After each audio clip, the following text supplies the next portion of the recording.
नमस्कार दोस्तों, मैं doctor Aamir Shaikh, fertility super specialist, KGN test tube baby hospital Latur से। अगर आपका पहला आईवीएफ फेल हो गया है तो घबराइए नहीं। आज हम इस वीडियो में जानेंगे कि क्यों आईवीएफ फेल हो जाता है और आईवीएफ फेल होने के बाद अगला कदम क्या होना चाहिए। सबसे पहली बात तो यह है कि आईवीएफ फेल क्यों होता है। बेसिकली आईवीएफ एक जटिल लेकिन वैज्ञानिक प्रक्रिया है और इसमें 100% गारंटी, सफलता की गारंटी नहीं होती। तो हम जानेंगे कि पहला प्रयास फेल होने के कई कारण हो सकते हैं, जैसे कि अंडों के क्वालिटी या क्वालिटी। अगर अंडाणु कमजोर हो तो भ्रूण यानी एम्ब्रियो सही नहीं बनता। उसके बाद आता है स्पर्म क्वालिटी। अगर स्पर्म खराब है तो खराब स्पर्म से फर्टिलाइजेशन नहीं होता। तीसरा आ गया कि गर्भाशय की लाइनिंग। गर्भाशय की लाइनिंग को एंडोमेट्रियम कहा जाता है। अगर ये एंडोमेट्रियम, ये लाइनिंग अगर पतली है तो भ्रूण इम्प्लांट नहीं हो सकता है और भ्रूण इम्प्लांट नहीं होने की वजह से भी आईवीएफ फेल जाता है।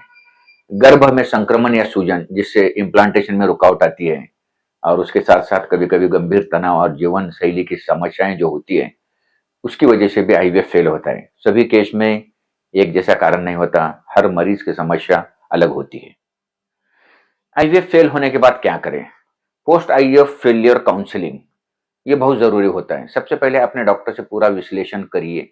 हर कदम की समीक्षा जरूरी है। और फेल्यूर के 3 वजह हो सकते हैं: खराब अंडे, खराब शुक्र जंतु या बच्चेदानी की कोई प्रॉब्लम। इसलिए इसे जांच करवाना जरूरी है और ये जांच करने के लिए, बच्चेदानी देखने के लिए हिस्टोस्कोपी या एंडोमेट्रियल बायोप्सी करनी चाहिए। एम्ब्रियो में अगर कुछ प्रॉब्लम है तो उस एम्ब्रियो की जेनेटिक टेस्टिंग करनी चाहिए और उसके साथ साथ हार्मोन में कुछ प्रॉब्लम है तो थायराइड, शुगर और हार्मोन प्रोफाइल करनी चाहिए। अगर ये सब चीजें सही है तो फिर बारी आ जाती है लाइफस्टाइल सुधार की। इसमें संतुलित डाइट, नींद और तनाव कम करें, धूम्रपान और शराब से दूरी बनाएं। अब दूसरा आईवीएफ करने से पहले, पहले आईवीएफ में क्या गलती हो सकी, क्या हो सकती है, इसका एक एनालिसिस करना चाहिए। अगर एग क्वालिटी कमजोर है तो डोनर एग्स का विकल्प करना चाहिए। फ्रोजन एम्ब्रियो ट्रांसफर का भी हम विकल्प कर सकते हैं।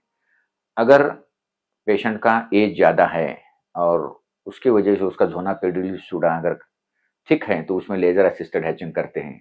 और एंडोमेट्रियम का अगर कुछ डाउट है तो ईआरए टेस्ट जैसे एडवांस टेक्नोलॉजी कर सकते हैं। ये करने के बाद भी एक बात बाकी रह जाती है कि साइकोलॉजिकल अपसेट। अगर पेशेंट साइकोलॉजिकल अपसेट है तो ऐसे वक्त उस पेशेंट को धैर्य देना चाहिए और उसका पॉजिटिव माइंडसेट बनाना चाहिए। कई बार सफलता सेकंड या थर्ड आईवीएफ में मिलती है, लेकिन सही मार्गदर्शन से ही मिल सकती है। आईवीएफ फेल हो जाना अंत नहीं है, it is not a dead and. हम फिर से आईवीएफ कर सकते हैं। हमारे पास आज विज्ञान और तकनीक की ताकत है, जिससे हर बार इलाज को बेहतर बनाया जा सकता है। अल्हम्दुलिल्लाह, केजीएन टेस्ट बेबी हॉस्पिटल में हम हर जोड़ी का केस अलग तरीके से समझते हैं और व्यक्तिगत ट्रीटमेंट प्लान करते हैं। और अल्हम्दुलिल्लाह आज तक हमारे पास 15,000 से ज़्यादा लोगों को बच्चा हो चुके हैं। आज मॉर्निंग में ही हमने एक सीजर किया और एक बहुत अच्छा हेल्दी मेल बॉय हो गया। अगर आपका आईवीएफ फेल हुआ है तो निराश न हो।